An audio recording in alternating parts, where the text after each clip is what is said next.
We have all collectively experienced being scared to turn off the lights after a horror movie and trying to find a light-hearted show to watch to calm down a bit. But before we had the gift of movies, people were telling stories to scare one another. A group of friends gathering around a bonfire and sharing an urban legend or a folklore. So, how did horror movies start? Welcome to Facts for Days. In today's video, we're taking a look at the birth of horror as a genre and how horror movies are made for entertainment. If you think of horror movies, several things come to mind, such as supernatural powers, demons, vampires, serial killers, and ghosts, etc., etc. The fascinating thing about horror is that it's not limited to just one thing. We all have our own fears, and the movie directors have been using this to tell us the darkest stories. Let's see how the first horror movie terrified the public. We're no strangers to the power of storytelling, and George Méliès knew this all too well. When filmmaking was first introduced back in 1890, Méliès created the first ever horror movie. It's called The House of the Devil and was only 3 minutes long. However, most people argue that Méliès unknowingly gave birth to the horror genre because no one expected that people would be making such movies for years. This first horror movie was created to display the incarnation of the devil, and it had everything from skeletons to cauldrons and ghosts. Later, in the 1900s, many filmmakers tried to experiment with horror movies. And since all movies need a good backstory, these filmmakers took inspiration from old literary works. The biggest revolution happened when the first adaptation of Frankenstein was released. The golden era of horror movies arrived during the 1920s. During this time, classics like Nosferatu and The Mummy were introduced.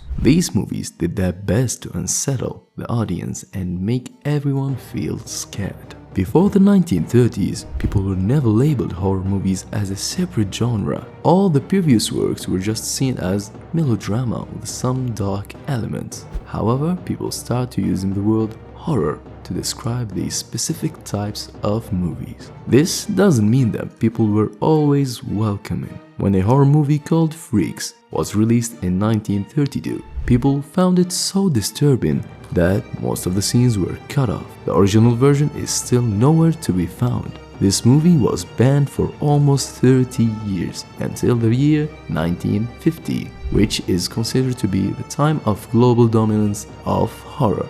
Of course, we can't talk about the history of movies without mentioning Alfred Hitchcock, which he added another layer to the horror genre, introducing suspense in his movies. In 1950s, people were beginning to appreciate horror movies as a means of comic relief. Due to Hitchcock's deep storylines and thrilling movies, a subgenre of horror was created. Next, we have the 1970s, which the idea of occults and demonic possessions was being used readily in horror movies. A huge milestone came after the movie The Exorcist, which was released in 1973. The public became instantly obsessed and fascinated with the idea of the demons. The Exorcist ended up defining the horror genre, and the entire world agreed. After these occult-based movies, the public started to rediscover a long-lost obsession with the supernatural horror. During this time, writers like Stephen King began to flourish as people wanted more. The slasher genre gained fame when movies like The Shining and Carrie were released. It's a safe thing to say that from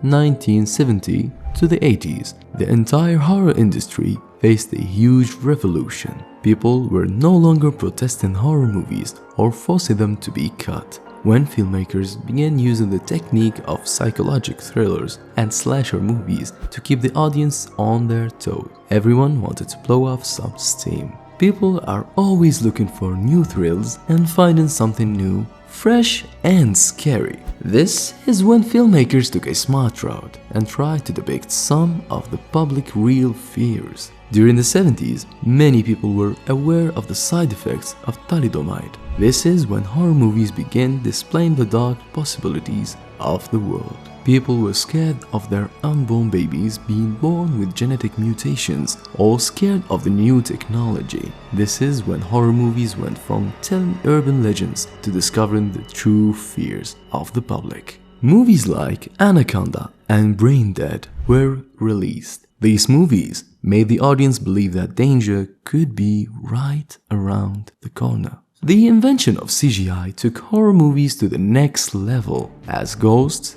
demons, and gore started becoming more realistic. The 2000s set the bar very high for any future horror movies because with advanced technology and improved storytelling, many masterpieces were produced. Movies like Scream, Cabin in the Woods, Resident Evil, and Dawn of the Dead were all met with immense success. However, with all the reboots and remakes, people were beginning to get bored of the same movies. This is when psychological thrills saved the horror genre, as people were no longer waiting to see any graphic scenes full of gore. The suspense that came with these thrillers and watching some of the worst possibilities play out on the screen made people more scared than ever.